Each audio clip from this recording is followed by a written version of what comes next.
que el lector encontrará en este ensayo es una filosofía que nace de la finitud y de la exterioridad. Es un pensamiento que sostiene que siempre se vive cerca del vértigo que provoca la mirada al borde de un precipicio. El vértigo es el resultado de lo incierto, de lo indisponible y de lo inhóspito.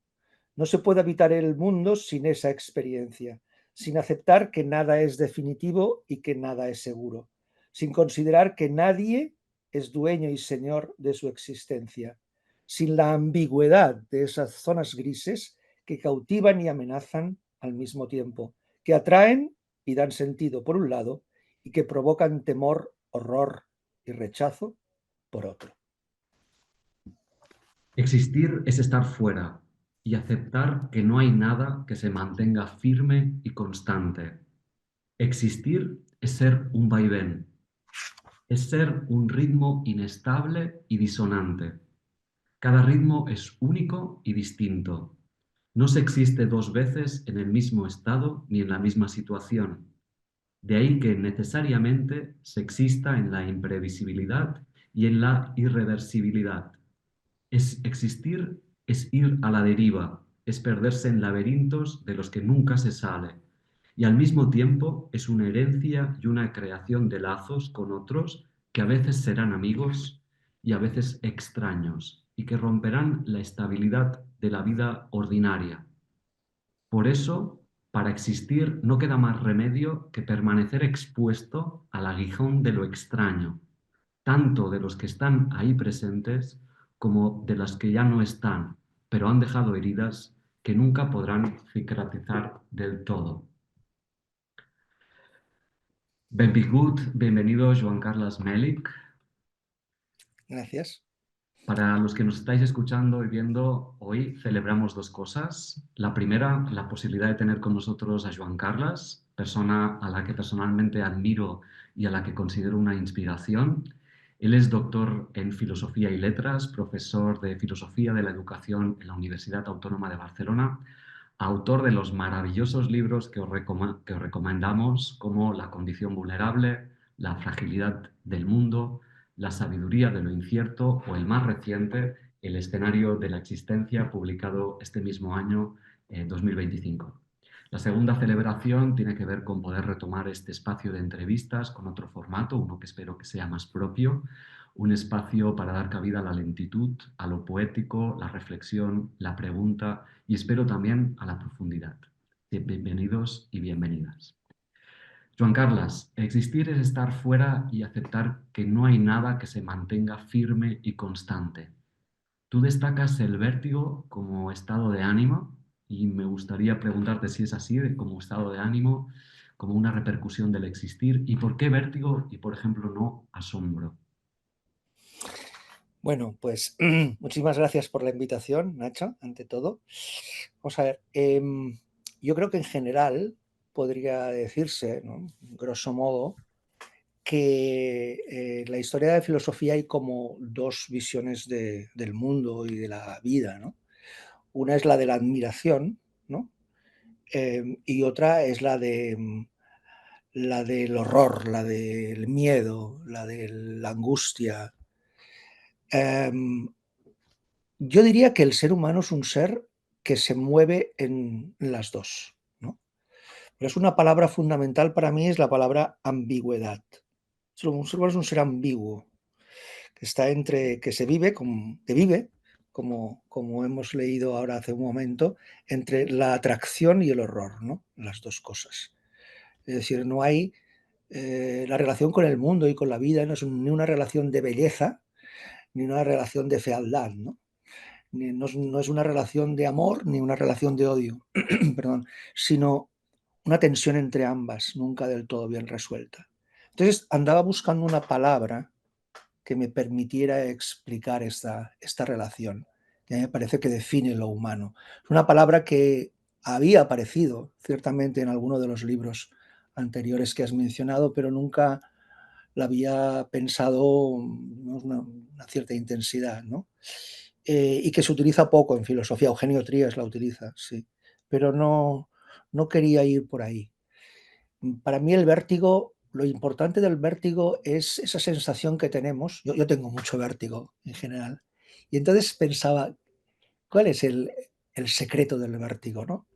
Por un lado, una atracción tremenda, la atracción del abismo, ¿no? Creo que Rafael Argullol habla de eso en uno de sus libros, la atracción del abismo, pero por otro lado el horror del abismo, ¿no? Y eso es la existencia para mí. La existencia se mueve en esta ambigüedad. Yo me distinguiría o me separaría, digamos, de los autores que contemplan, digamos, la vida, la existencia, el mundo como belleza, como algo maravilloso en general, ¿no?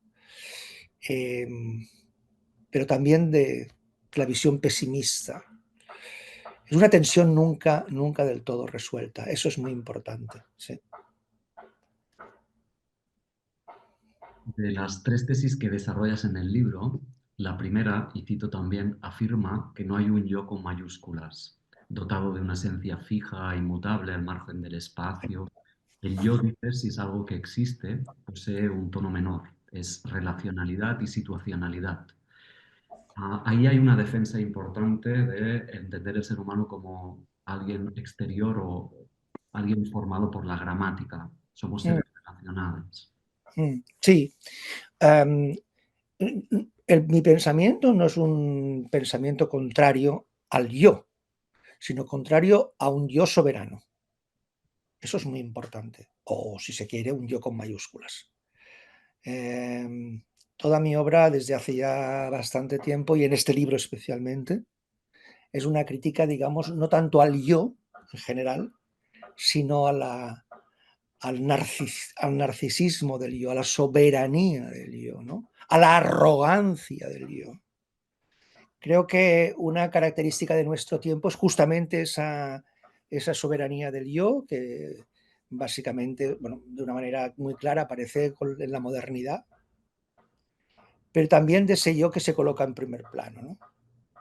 Voy a poner un ejemplo para que todo el mundo lo entienda, que es cuando, esto lo hacemos todos, ¿eh? No es una crítica, yo también lo hago, ¿no? Salimos de viaje y el nuestro es un tiempo del selfie, ¿no? De hacerme a mí mismo una fotografía delante del paisaje, delante de, uno se va pues a Egipto, ¿no? Y entonces están las pirámides y se coloca delante de la pirámide y se hace el selfie. Se va pues al Museo del Louvre y se hace la foto delante de la Gioconda. Y así podríamos continuar, ¿no? Es curioso porque esto lo he podido experimentar y seguro que tú también y nuestros espectadores o nuestros oyentes, cuando uno sale de viaje y dice voy a hacer una fotografía, claro, si vas con gente incluso te dicen no, ponte que te la hago yo, ¿no? No, o sea, yo no soy importante. O mejor dicho, yo no soy lo más importante. Lo más importante es el mundo. O sea, lo más importante es el mundo. Lo más importante es lo que está ahí afuera. Porque yo no soy nada sin eso que está ahí afuera. Es el famoso verso de Juan Ramón, ¿no? Que creo que dice, yo me iré y se quedarán los pájaros cantando. Bueno, vamos a tomarnos en serio esto. Y yo me iré y se quedarán los pájaros cantando. Y el mundo existía antes de que yo llegara, ¿no? Es decir, yo soy un invitado, yo estoy de paso. Entonces creo que vivimos en un momento histórico, especialmente, como decía antes, a partir de la modernidad, donde el yo es arrogante. El yo es arrogante.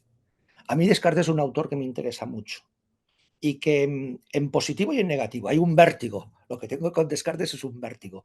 Me apasionan los 3 primeros capítulos del discurso. O sea, creo que es una maravilla y yo no había podido escribir esta última trilogía, por así decirlo, la sabiduría y lo incierto, la fragilidad del mundo y el escenario de la existencia, sin los 3 primeros capítulos, especialmente el primero, y el discurso del método. Pero claro, a partir del cuarto, el yo se coloca en primer plano, ¿no? Y entonces vamos del yo al mundo, del yo a Dios, del yo, sí, siempre el yo. Y a mí me parece esto no solamente falso y arrogante sino que me parece peligroso. Criticas al yo por esta soberanía, pero también presentas el yo como una ficción. Mm, Sí, ¿Puedes, pero la palabra por ejemplo? ficción, Sí, o perdona, sea, para, ¿puedes delimitar entonces qué eh, estatuto tiene entonces el sujeto o el individuo o el actor, como tú lo nombras? claro, primero que la palabra ficción no tiene un sentido necesariamente, no tiene un sentido peyorativo, ¿no? O sea, solamente somos capaces de comprender el mundo a través de ficciones, es decir, a través de gramáticas. Para mí la palabra ficción no tiene ahí un sentido peyorativo o negativo, ¿no? Pero interesa reivindicar que el yo, si es que algo así existe, ¿cómo deberíamos pensarlo? Entonces, de entrada, tengo muy claro cómo no deberíamos pensarlo, ¿no? Que es un yo sustancial, un yo firme y seguro, ¿no? Esos dos calificativos de firme y seguro aparecen en el capítulo cuarto del discurso del método cuando Descartes formula el cogito, ¿no? A veces olvidamos, yo siempre lo digo, que cuando un autor tiene una gran frase, ¿no? Que todo el mundo conoce, luego olvidamos lo que dice inmediatamente después. Esto también pasa con Nietzsche, con la muerte de Dios. Quizás luego podemos comentar qué dice Nietzsche después de la muerte de Dios en la Gaia Ciencia, o qué dice Descartes después de llegar a la certeza del cogito, ¿no? Y la frase que escribe inmediatamente después es, y observando que esta verdad pienso, luego existo, eso ya lo ha dicho, era tan firme y segura que ni las más extravagantes suposiciones de los escépticos eran capaces de conmoverla. Pensé que podía tomarla como primer principio de la filosofía que andaba buscando. Siempre me ha fascinado esta continuación, ¿no? Porque no, claro, los lectores nos hemos quedado tan impresionados con el pienso luego existo que hemos olvidado esta segunda parte. Pienso luego existo es una verdad firme y segura. Entonces, eso es lo que no es el yo. Ahí soy claramente anticartesiano. El yo es una ficción de continuidad. El yo es necesario, es un argumento. Hablo también del argumento de la existencia. Es un relato, ¿no? El yo es necesario. Tiene que haber algún yo porque si no, no podríamos vivir ni relacionarnos con los demás, ¿no? Y una cierta continuidad.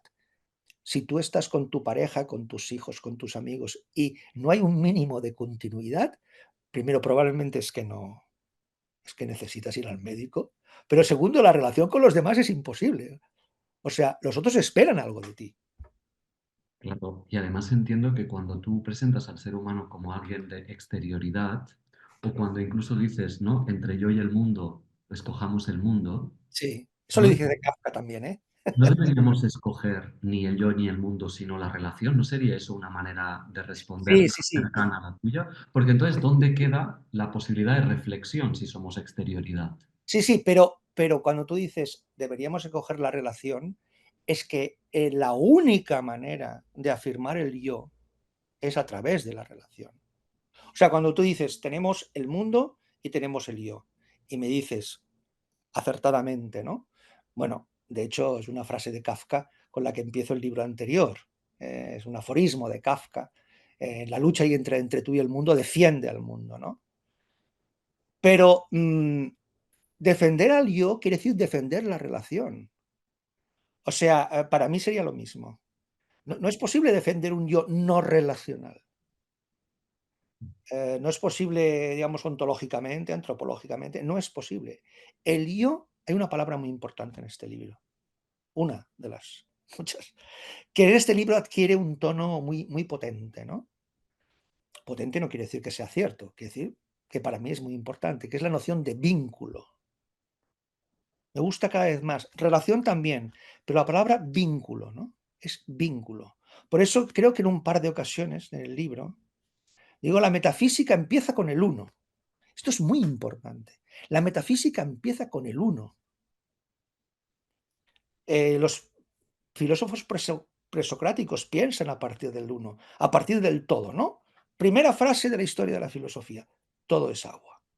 Tales de Mileto. Todo es agua. Todo. Es decir, hay un uno a partir del cual, ¿no? todo, el uno, a partir del todo. En cambio, en mi pensamiento, un pensamiento que yo he llamado, acertadamente o no, pues literario, narrativo, probablemente María Zambrano diría poético, bueno, ya me está bien. Dramático, en este libro utilizo mucho la idea de drama, ¿no? De representación. Al principio era el 2. Al principio era el 2. La filosofía no ha pensado el 2. Es decir, no hay el 1 y después el 2, sino al revés. Al principio era el 2 y del 2 puede salir una unidad que nunca puede desvincularse del todo del 2. Ese es mi pensamiento. Vamos aquí porque detrás de esta filosofía poética también hay una filosofía muy combativa. Cito, desde antiguo, lo que estabas diciendo, desde antiguo nos han hecho creer que al principio era la razón con mayúscula, la palabra, el verbo, el logos, y que esa razón era donante de sentido, también en mayúsculas. Y un poco más adelante dices, aquí tomará la palabra una razón desvalida, contraria a un logos arrogante. Y esta razón desvalida denuncia la soberbia. Sí, sí, Esta razón desvalida, fragmentaria, vinculada y corpórea. exacto, corpóreo. Pregunto, primeramente para que los oyentes puedan entender qué es para ti la metafísica y quizás me interesa más que puedas rescatar la función que tiene la metafísica en el encaje a la antropología que tú estás presentando, ¿no? ¿Qué finalidad o qué función Vale. tiene esta metafísica? Entonces, vamos por partes. Primero hablamos de la metafísica y luego intento explicar un poco más la razón desvalida. Espero no olvidarme, si no ya me lo recuerdas. Desde hace muchos años, bueno, yo, digámoslo de otro modo, para que se entienda mejor. Yo creo que incluso los que nos dedicamos a la docencia, es importante cuando explicamos un autor, por ejemplo, o una corriente, o una obra, hacerles ver, en la medida de lo posible, a nuestros interlocutores, a nuestros alumnos, a nuestros oyentes, contra quién se dirige el autor. Contra, ¿no? O sea, ¿cuál es su enemigo? ¿Cuál es su enemigo? O sea, un buen profesor es aquel que dice, mira, Platón piensa, bueno, esto es muy típico, contra los sofistas. Y eso es verdad, pero no es del todo verdad. Es decir, porque Platón piensa contra los sofistas, pero Platón también piensa contra la literatura, es decir, contra Homero y contra la tragedia griega, por ejemplo, ¿no? Piensa contra. Bueno, y así podríamos continuar, ¿no? Así podríamos continuar. Por ejemplo, una de las cosas que me llamó la atención cuando empecé a estudiar a Michel Foucault es que, incluso a nivel personal, Foucault pensaba contra Sartre. E incluso él quería publicar en la misma editorial de Sartre porque estaba contra Sartre, contra el existencialismo. Bueno, contra, contra. Entonces, llegó un momento que empecé a preguntarme contra quién pienso, ¿no? ¿Cuál es mi enemigo? ¿Cuál es mi enemigo? Entonces, para la noción de metafísica, pues hay que aclararlo un poco porque podríamos decir, yo pienso contra la metafísica. Metafísica, las personas que están en el campo de la filosofía, pues en el sentido sobre todo de Nietzsche y de Heidegger, es decir, como un pensamiento que sostiene que existen principios, verdades, más allá del espacio, del tiempo y de la historia, que es posible conocerlas y que por tanto no cambian, que son eternas, que son inmóviles, ¿no? Eso sería un poco para mí, dicho rápidamente, la noción de metafísica, ¿no? Y que por tanto tienen una función, digamos, moral, ética y pedagógica.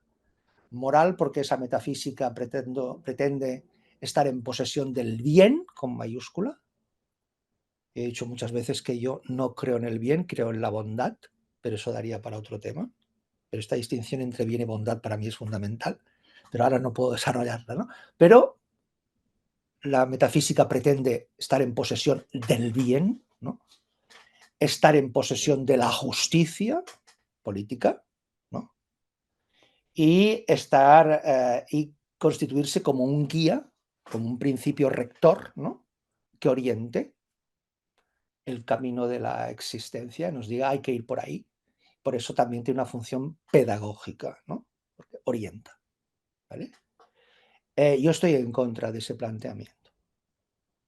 Es decir, yo diría, pero cuidado, yo diría, ¿el ser humano es un animal metafísico? Sí, diría que sí, pero en lo que hace referencia a las preguntas, no en lo que hace referencia a las respuestas, que en definitiva es lo que dice Kant al principio de la crítica de la razón pura.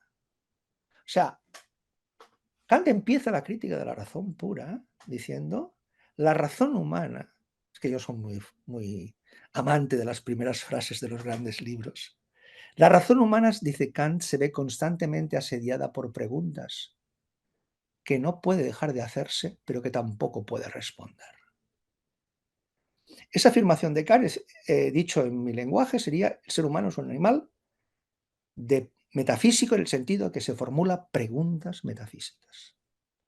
Claro que sí, pero el drama humano, este libro se subtitula El drama humano es que esas mismas preguntas, que no podemos dejar de hacernos, ¿qué sentido tiene la vida? ¿Qué hay después de la muerte? ¿Por qué, en fin, por qué no puedo asesinar? Yo qué sé, ¿existe Dios? Esas preguntas no se pueden responder. Y no tenemos más remedio que vivir en el vértigo que provoca el que no puedo deshacerme de esa pregunta, pero al mismo tiempo no hay respuesta. Y cuidado, cuidado, y termino. Los que supuestamente dicen, los metafísicos que dicen que sí hay respuesta a la pregunta, peligrosamente, diría yo, acaban situándose en un pensamiento, digamos, en una política totalitaria, en una moral dogmática o en una pedagogía, digamos, que está más cerca del adoctrinamiento que de la educación en el sentido fuerte de la palabra. Para mostrar lo que decía antes, la filosofía combativa que Mm. presentas en el libro, también resalto, y creo que es gráfico resaltarlo, la confrontación que haces con Platón, en el sentido de que tú reclamas mm, la cueva, no salir de la cueva o mantenerte en la cueva. Lo digo exagerado, o sea, la sombra, la compañía y el fuego, no el sol, ni salir de la cueva. Sí, para entender esto bien, claro, no hay que olvidar que insisto, a ver, este libro puede leerse con independencia de los demás, ¿no? Pero mis últimos 3 libros publicados en la editorial Tusquets formarían una especie de trilogía que yo en algún momento he llamado trilogía de la formación, de la sabiduría del incierto, la fragilidad del mundo y el escenario de la existencia. En el primero de ellos hay un capítulo entero dedicado a este tema. En la sabiduría del incierto hay todo un comentario al mito de la caverna. Porque para mí es un texto, bueno, para mí y para tanta gente, es un texto fundador, es un texto que hay que pensarlo bien. Entonces yo diría varias cosas, varias cosas. Intentaré no alargarme mucho porque esto daría para un seminario entero. Primero, ¿por qué hemos leído tan mal el mito de la caverna? Es que la gente no ha leído el mito de la caverna. Ah, de las pocas personas que lo ha leído bien, no diría esto si no estuviera muy seguro, ¿eh? Y que es una idea que no es mía. Entonces todavía estoy más seguro. De las pocas personas que ha leído bien el mito de que se da cuenta de lo que es el mito de la caverna es María Zambrano. María Zambrano en un par de obras suyas, en Filosofía y Poesía, y en otras se llama Pensamiento y Poesía en la vida española, creo que es,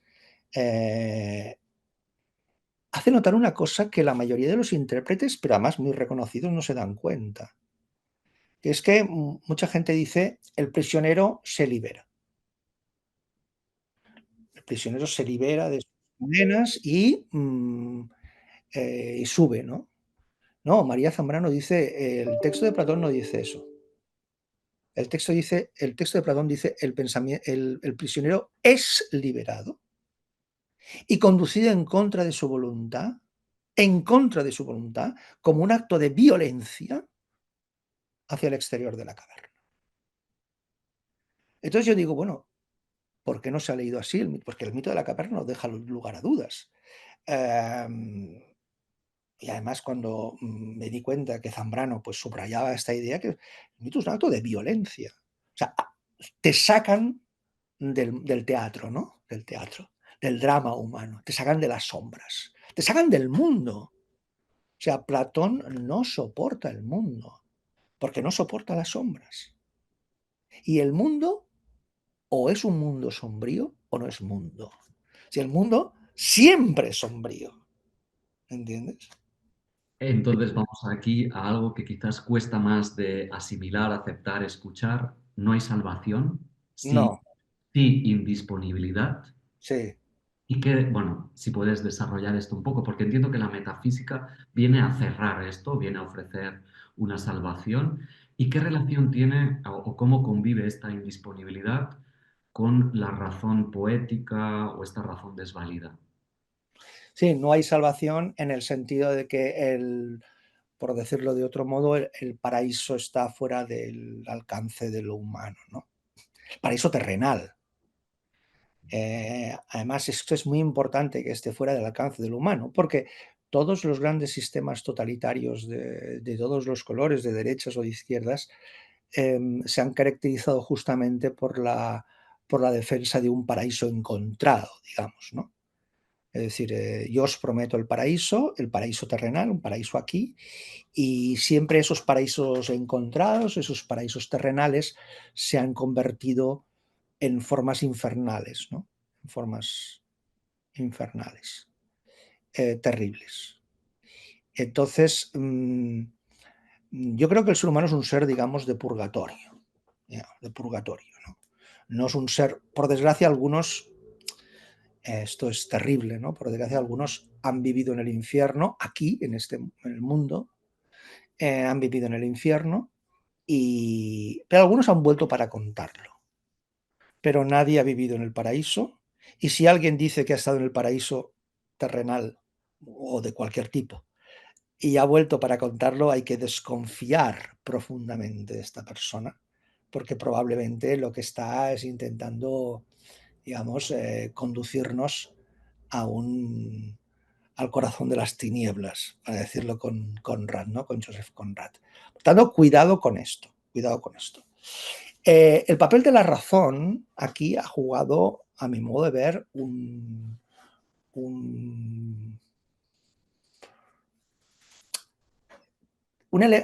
la razón aquí ha ocupado un lugar peligroso también. Primero porque en ningún momento yo he pretendido con la noción de razón desvalida, que es una noción que tomo de María Zambrano, el concepto, tomo de María Zambrano, de su libro sobre Séneca. La razón desvalida es razón, pero es desvalida. Es decir, es una razón que no se sitúa, sobre todo fuera del cuerpo. Es una razón corpórea, ¿vale? Es una razón, para decirlo con la primera frase de Unamuno del sentimiento trágico de la vida, es una razón que nace, sufre y muere. Sobre todo muere, dice Unamuno, ¿no? Así empieza el sentimiento trágico de la vida. La razón desvalida es una razón desvalida, es una razón que sufre. O sea, la primera frase del Evangelio de Juan, leída, no leída teológicamente y nada, pero cuando yo la leo tengo la sensación, desde mi ignorancia, seguro que la leo mal, pero el lector tiene la sensación de que al principio era el verbo, ¿no? Y el verbo se hizo carne. No, el verbo, la palabra, el logos ya es carne desde el principio. No hay un logos separado de la carne, no hay un logos separado del tiempo, del espacio, de la historia, ¿no? Y por tanto es un logos que no se basta a sí mismo. El gran drama, este es un libro contrario, digamos, a la autodeterminación, por decirlo así. Nadie es capaz de autodeterminarse. Es decir, precisamente porque incluso la razón es una razón desvalida, es una razón que necesita el otro, lo otro. No andamos solos. No somos autosuficientes desde el principio. No somos mónadas. No somos mónadas. somos vínculos. ¿Por qué? Porque incluso la razón necesita apoyarse, ¿no? Necesita muletas. Necesita, creo que es Hannah Arendt que habla de barandillas. Necesita barandillas para apoyarse. Es como una razón de la persona que va con muletas por la calle, que si le quitan las muletas se cae, ¿no? Esto que citas de las muletas, son lo que hablas de las formas gramaticales de instalación. Sí, Entonces, sí. A ver, a mí me ha interesado mucho. Otro elemento fundamental es que no comenzamos con las manos vacías. Esa es una frase que yo utilicé al principio de Ética de la Compasión, de la que avanzo, estoy preparando una nueva edición para el año que viene, ya lo avanzo, una nueva edición corregida, aumentada, con nuevo prólogo, porque ya hace 15 años que se publicó. Empieza así: no comenzamos con las manos vacías. Es decir, el ser humano es un ser que hereda, ¿no? Una de las características de lo humano es la herencia, para bien o para mal. Una herencia que no ha pedido, que no ha pedido. Llegamos al mundo y llegamos con una herencia. Es lo que en mi libro es el guión, ¿no? El guión, que es una palabra muy importante. Todo el mundo llega con un guión al mundo. Un guión quiere decir con un nombre propio, con una determinada familia, en un momento histórico, en una lengua materna, con un género, con un sexo, nadie ha pedido, se lo dan, ¿no? Todo esto, heredamos un guión y a partir de ahí uno tiene que ir construyendo su vida. Pero precisamente porque es actor y no un simple personaje que se limita a cumplir con su guión, tiene que improvisar. La improvisación es fundamental. Y la improvisación tiene que ver con las situaciones cotidianas, es decir, con lo que no estaba previsto, con lo con lo extraordinario, pero también con lo infraordinario, ¿no? Bueno, tiene que ir construyéndose. Entonces, ¿cuáles son esas formas que heredamos, formas gramaticales? Bueno, básicamente, yo había pensado, y mi maestro Luis Duc hablaba del signo y del símbolo, ¿no? Signos y símbolos, signos y símbolos.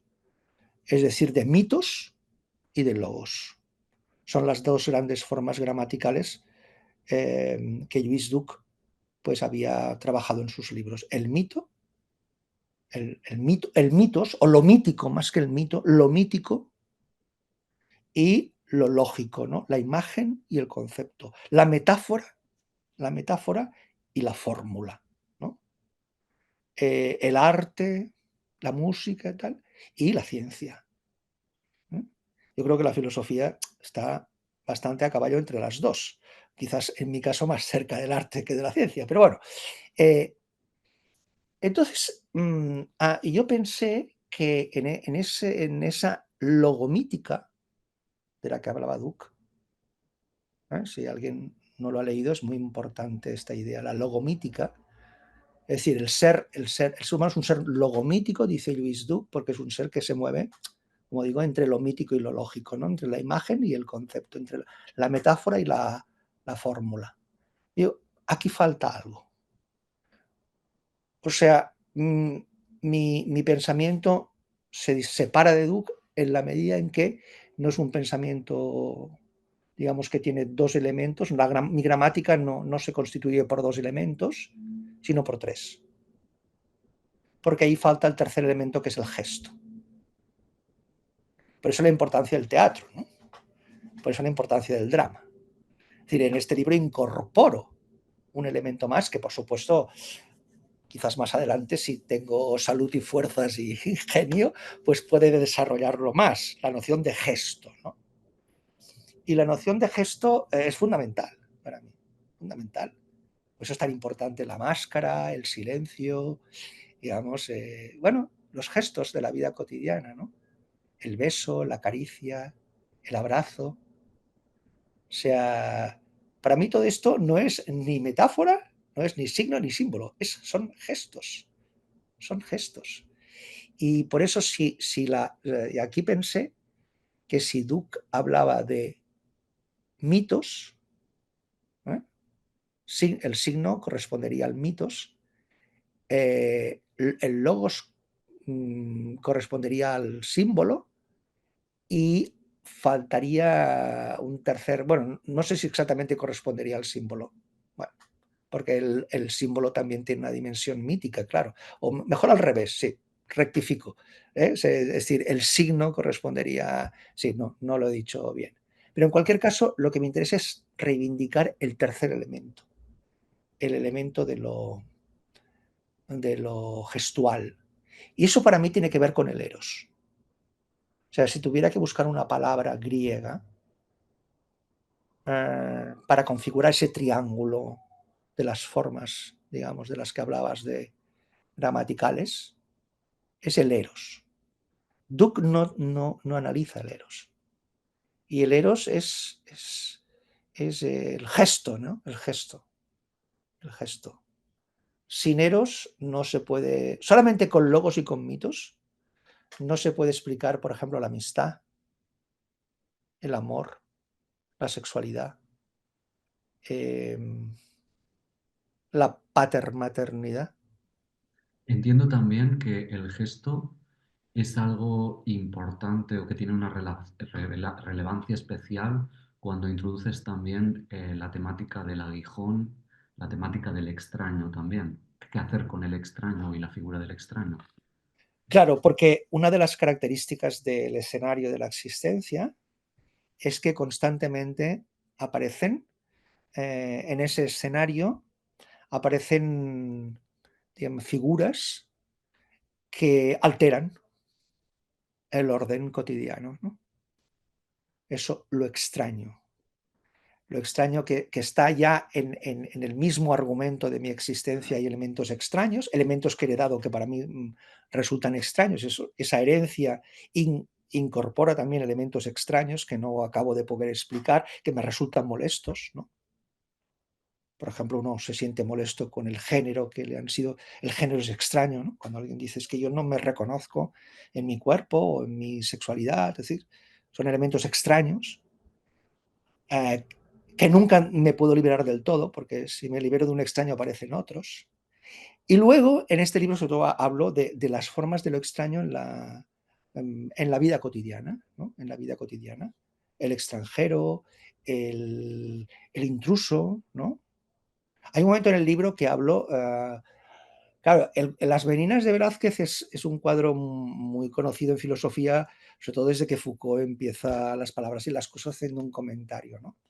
Y lo que voy a decir ahora, y lo digo en mi libro también, Foucault lo trata en el suyo, en Las palabras y las cosas, pero a mí me interesa mucho eso porque, y es la figura de lo que yo llamo el hombre real, ¿no?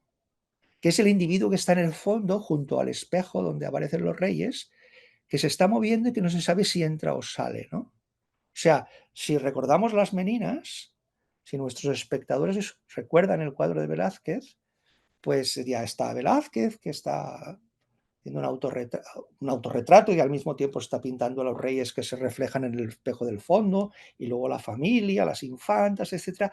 Pero me interesa esa figura pequeña que está en el fondo del cuadro, con una puerta abierta, y que uno es incapaz de saber si entra o sale. Pero da la sensación de que es alguien intruso en el cuadro, alguien que no debería estar. Y que yo no sé si evidentemente si Velázquez pensaba en eso, pero a mí me lo sugiere, ¿no? Siempre en el escenario de la existencia o en los distintos escenarios de la existencia hay algo o alguien fuera de campo, o sea, alguien que no debería estar ahí y que aparece y que me inquieta, ¿no? Alguien que está, eh, que conmociona la cotidianidad, que inquieta, bueno, no sé, es que no sé si me explico, ¿no?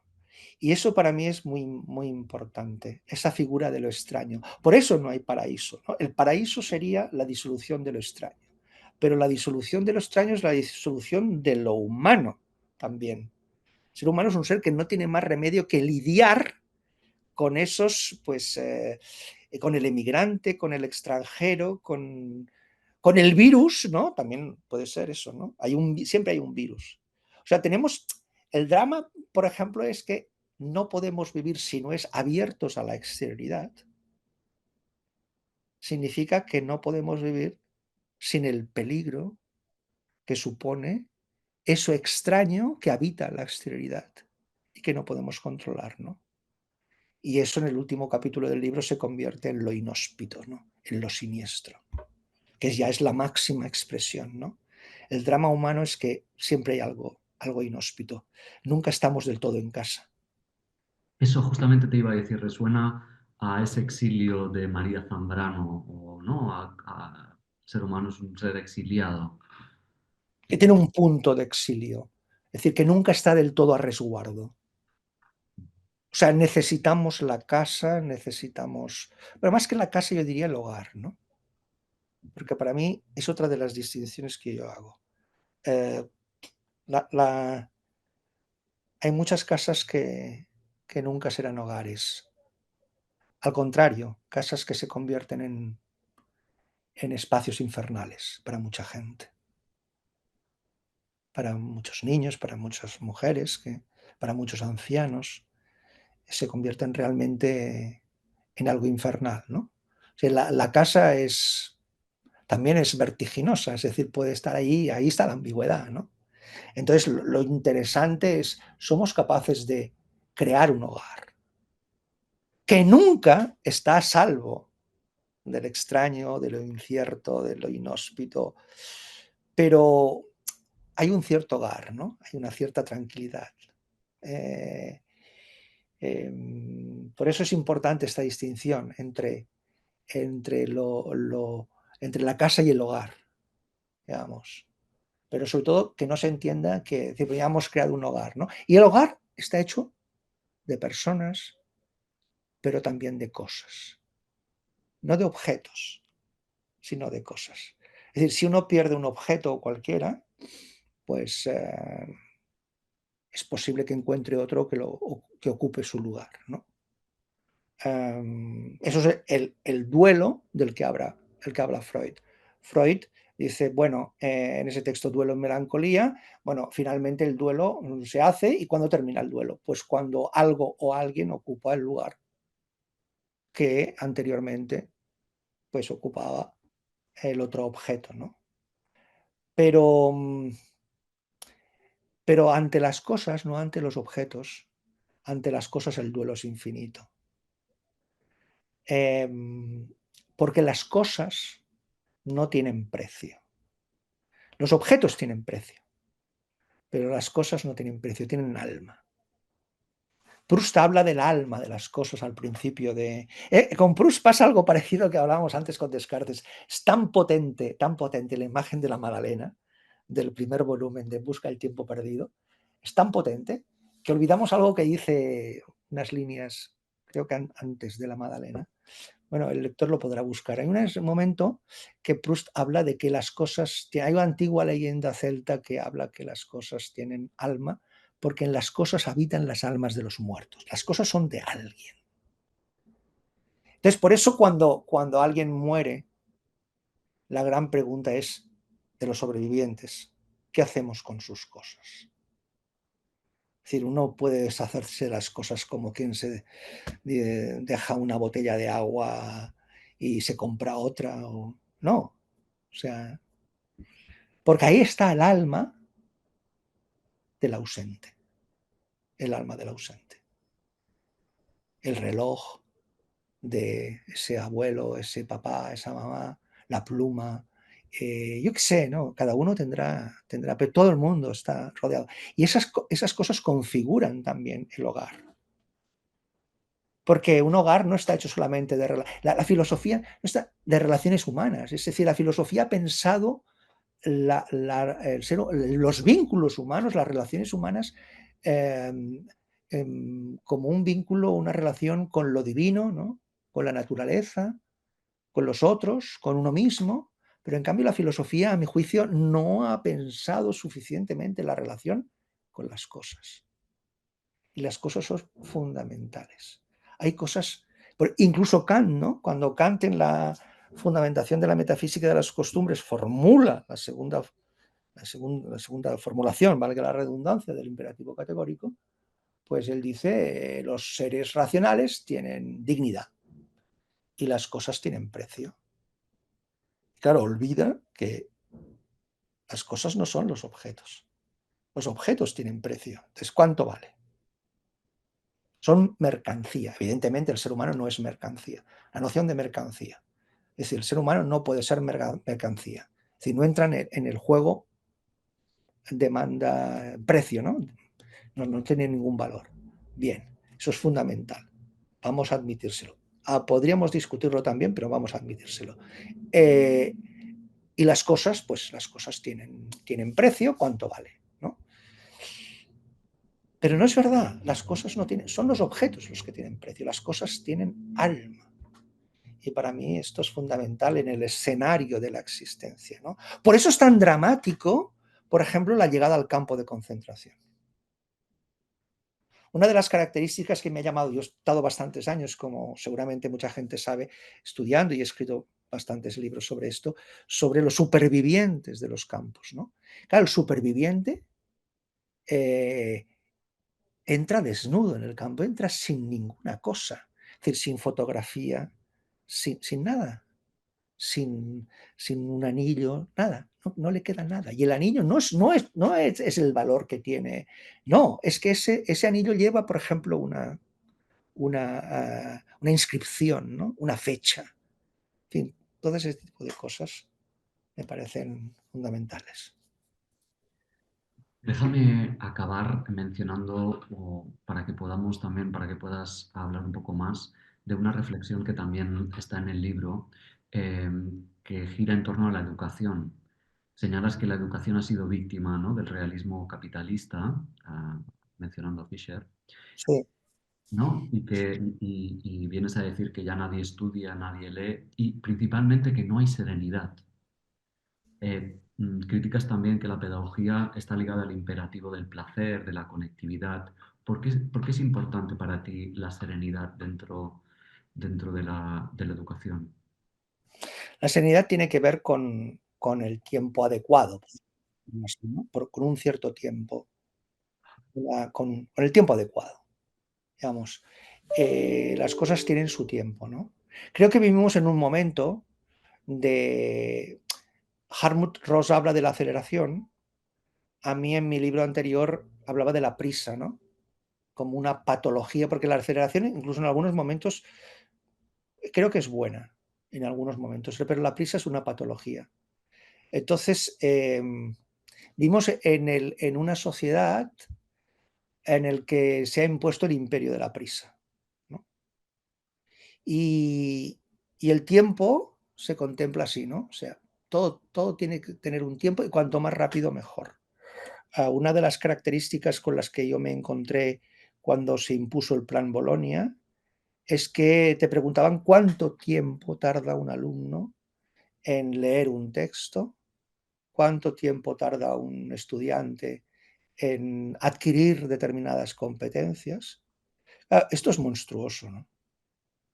Es decir, nuestros espectadores pueden hacer la prueba ahora mismo, entran en un periódico digital y verán que los artículos publicados, y me parece bien, no tengo nada que decir a eso, bueno, no me parece ni bien ni mal.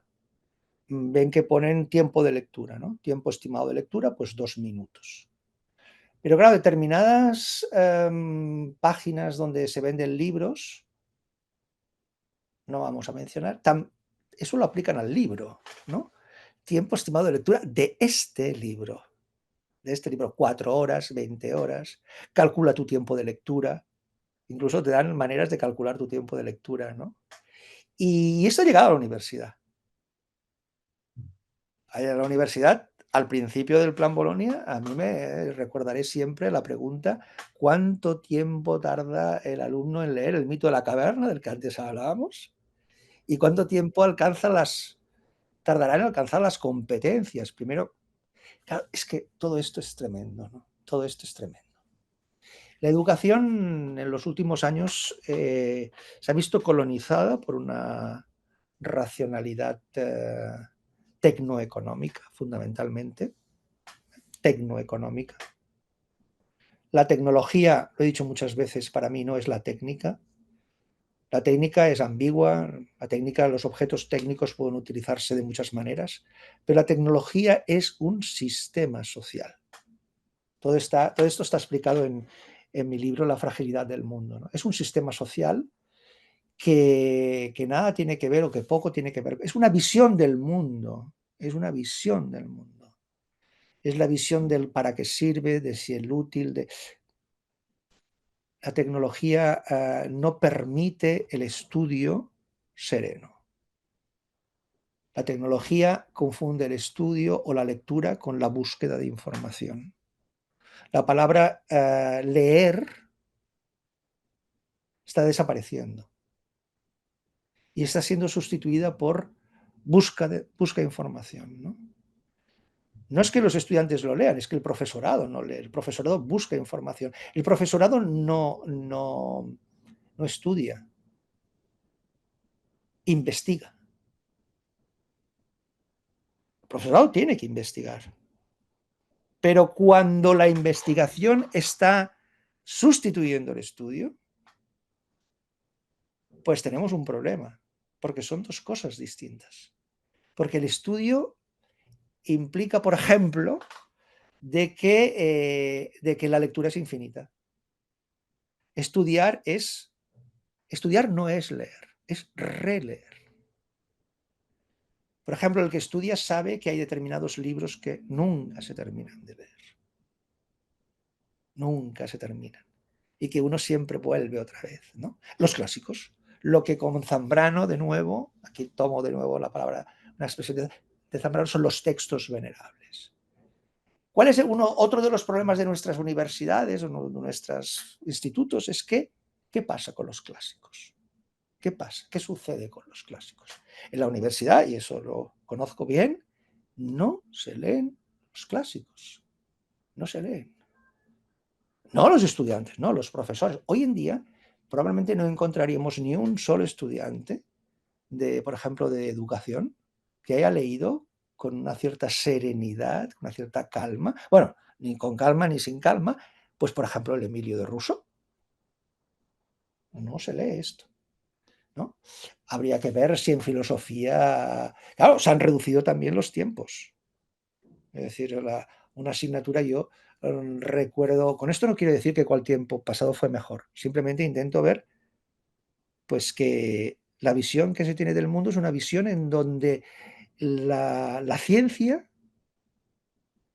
la lógica de la ciencia y de la tecnología, que está muy bien cuando es ciencia y tecnología, coloniza,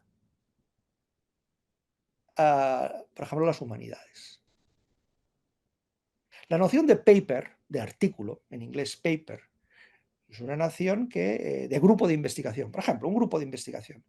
Hoy en día en la universidad todo el mundo tiene que estar en un grupo de investigación. Esto es muy propio de las ciencias empírico-naturales. Evidentemente, un médico, un biólogo, un físico, un químico, están en grupos de investigación y escriben papers, es decir, artículos con no sé cuántos autores y todos firman, evidentemente. Pero en filosofía, ¿por qué no nos obligan a estar en grupos de investigación? El filósofo es un individuo que es el pensador, ¿no? Es el pensador. Que tampoco está solo, ¿eh? Porque nunca es el pensador rodeado de libros. ¿Eh? Es el pensador en su biblioteca. Y como decía Descartes, ese es el Descartes que me interesa, es el pensador que dialoga con los grandes genios del pasado. También junto con una problemática de la educación hablas de la cuestión de la autoridad y de las relaciones verticales. Claro, porque algo terrible que está pasando en este momento es el triunfo de la horizontalidad, ¿no? Todo el mundo es igual, es decir, todo el mundo opina, ¿no? Los que nos dedicamos a la docencia creo que hemos vivido esto. Esto es mi opinión, ¿no? Es mi opinión. Esto es opinable, todo es opinable, todo es horizontal. En el libro, digo, hay tres grandes tipos de relaciones humanas: las verticales, las horizontales y las diagonales. Vamos. Por ejemplo, la diagonal es la relación con un bebé, ¿no? Esto Adriana lo ha explicado en su libro Inclinaciones, ¿no? Una relación con un bebé. Pero para que haya educación tiene que haber verticalidad. Tiene que haber verticalidad. Es decir, tiene que haber admiración. Luego ya vendrá la crítica, si es que viene, pero de entrada tiene que haber admiración. No es cualquier cosa. Es decir, uno puede no ser aristotélico, pero cuidado, la metafísica de Aristóteles, poca broma. ¿Eh? La República de Platón, yo no soy platónico, sí, pero la República de Platón, poca broma. No es cualquier tontería, uno se quita el sombrero. Es admirable. Es admirable que un texto escrito en el siglo V antes de Cristo continuemos leyéndolo, pensándolo, etc. ¿No? Cosa que en ciencia no pasa, ¿no? El historiador de la ciencia, de la física o de la biología o de la química, bien, pero en principio uno puede ser un perfecto biólogo pues sin haber leído los textos clásicos, a lo mejor incluso sin haber leído el origen de las especies, ¿no?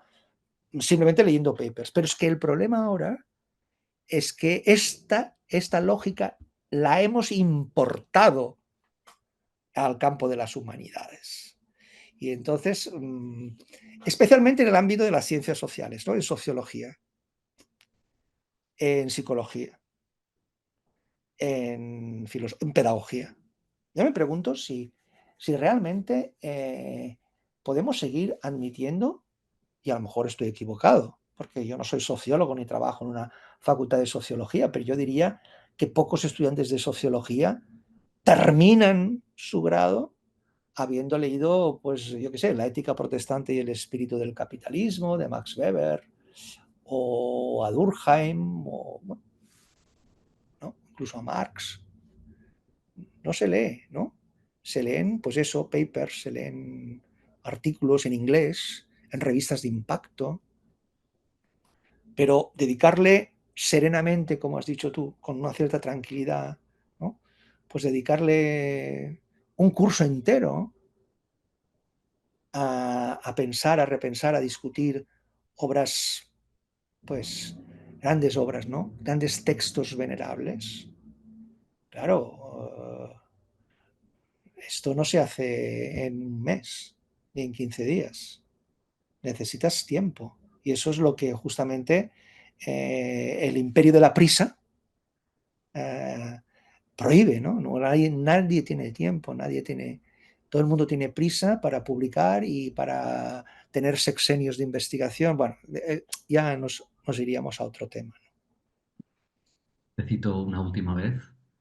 Todo acaba, todo tiene que terminar y nada tiene de trágico ni de extraordinario. Es algo cotidiano e incluso banal y eso ya es mucho y merece la pena. Llegamos al final. Eh, Gracias. un placer escucharte. Muchísimas gracias. Gracias a ti, Nacho. Gracias.